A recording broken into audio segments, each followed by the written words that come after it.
Eh bien bonjour à tous les amis, on se retrouve aujourd'hui pour une nouvelle vidéo sur les pronostics de Ligue 1, donc 27e journée cette fois. Donc comme d'habitude n'hésitez pas à partager et à lâcher un like, ça soutient beaucoup la chaîne, et à vous abonner si la vidéo vous plaît. Donc on va commencer avec le match d'ouverture Caen Paris Saint-Germain, donc il va se dérouler samedi soir. Donc ici c'est un match de préparation pour le Paris Saint-Germain qui ne doit pas utiliser ses joueurs, donc il va devoir faire tourner je pense son effectif. Il se déplace au Stade Malherbe, donc Caen qui est 18ème du championnat et pas dans une forme exceptionnelle. Ici je pense qu'on va avoir une victoire assez facile du Paris Saint-Germain, même s'ils doivent faire tourner. Je pense pas qu'ils vont faire jouer Kylian Mbappé. Mais même avec un Nkunku, peut-être un Nkunku qui va jouer, des joueurs comme ça va être assez facile. Donc pourquoi pas victoire du Paris Saint-Germain avec un but d'Nkunku. Je pense que ça me semble assez probable. Ensuite le match suivant c'est Angers-Monaco. Donc Monaco un peu de retour aux affaires, comme on pourrait dire, depuis sa victoire 2-1 la semaine dernière face à Lyon, qui a impressionné beaucoup de monde et on a vu une équipe, une nouvelle équipe, hein, finalement une renaissance de l'équipe et sous Leonardo Jardim. Alors est-ce que c'était nécessaire d'avoir Leonardo Jardim et de virer Thierry Henry? Je pense pas, je pense que Thierry Henry aurait fait la même chose. Bon, ça c'est après c'est un autre débat. Donc il est face à Angers, Angers qui n'est pas une équipe qui est spécialement extrêmement bien en championnat, même si ces derniers temps ça va quand même mieux. Bon, c'est une équipe de milieu de tableau. Est-ce que Monaco devrait s'imposer même en déplacement? Après, c'est vrai qu'Angers est une très bonne défense, donc ici je dirais soit victoire, soit match nul de Monaco. C'est pas sûr que Monaco gagne, donc si je devais parier, je parierais pas sur une victoire absolue de Monaco, je dirais match nul ou victoire de Monaco. Ensuite, le match Nice-Strasbourg. Alors à Strasbourg, ça ne va toujours pas, on n'arrive toujours pas à gagner, mais à Nice, ça va pas non plus. On enchaîne les défaites. Donc ici, ça va être un match vraiment de deux équipes qui sont pas dans une confiance totale. Petit avantage à Nice qui va recevoir Strasbourg. Mais c'est vrai qu'au niveau attaque, on a quand même une attaque qui est largement meilleure du côté de Strasbourg.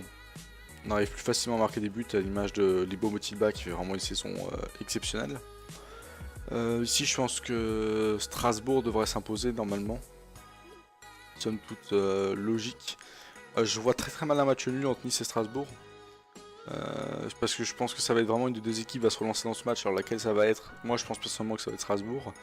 Mais match nul ça me semble très difficilement probable. Ensuite on va s'intéresser au match Lyon-Toulouse. Donc Lyon qui est pas dans la tourmente, hein, on va pas abuser. Hein. Ils ont fait une défaite, ensuite ils se sont rattrapés, mercredi, donc pas face à Rennes. Donc on n'est pas non plus dans un doute, ça arrive hein, des fois de faire une défaite. Même face à un adversaire comme Monaco, Monaco a quand même refait son équipe, donc a quand même une bonne équipe actuellement avec des joueurs d'expérience comme Naldo et Fabregas. Il tombe face à Toulouse, Toulouse qui est pas trop loin de la zone de relégation hein, et qui est pas très en forme. Ça fait 7 matchs qu'ils n'ont pas gagné, on voit sur les 5 derniers matchs là qui sont en historique, 3 défaites et 2 matchs nuls, donc c'est clairement pas exceptionnel. Donc on va voir Lyon qui va s'imposer très facilement. Et je pense qu'ils vont préparer au mieux leur huitième de finale retour face au Barça, bon qui sera pas cette semaine, ce sera dans une semaine après, mais c'est toujours bien d'accumuler de la confiance. Pour Lyon, le meilleur moyen d'accumuler la confiance, parce qu'ils vont se déplacer en plus au Camp Nou, ça va être de gagner ce match et le match de la semaine d'après.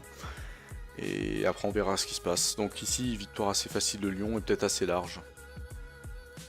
Alors maintenant, Olympique de Marseille, Saint-Etienne, donc une sorte de petit derby si on peut dire. De deux villes qui sont assez proches géographiquement et qui sont assez proches pas que géographiquement mais aussi au classement. Donc Saint-Etienne qui est un peu le dernier obstacle pour Marseille pour revenir sur le podium. Il pourrait repasser quatrième du coup et son résultat de Lyon peut-être revenir à 2 points de la troisième place, ce qui me semble difficilement compliqué, oui ça ne veut rien dire, ce qui me semble compliqué vis-à-vis du fait que Lyon affronte Toulouse. Mais ce match va quand même être très intéressant. Avantage Marseille qui reçoit à domicile et qui est en feu en ce moment comparé à Saint-Etienne qui est... C'est plus mitigé, Saint-Etienne n'est pas mauvais mais c'est plus mitigé. Donc, toujours une super saison de Wabi Kazri à ce que je vois avec les 12 buts déjà dans la compétition autant que Florent Thauvin, donc une très bonne saison. Et ensuite... Que dire, ça va être une attaque avec Balotelli Germain, de l'autre côté on va avoir une attaque avec Wabi Kazri, je connais pas particulièrement Saint-Etienne parce que je regarde pas beaucoup de matchs de Saint-Etienne. Ici en tant que supporter marseillais, effectivement je vais forcément vous dire que Marseille va gagner, après ce serait, même en étant objectif, je pense que ça va être le résultat final, une victoire de Marseille qui va enfin retrouver une quatrième place et une place décente vis-à-vis du projet sportif qui veut être mis en place par Franck McCourt. Donc ici je pronostiquerai victoire de Marseille ou match nul, vraiment dans le pire des cas.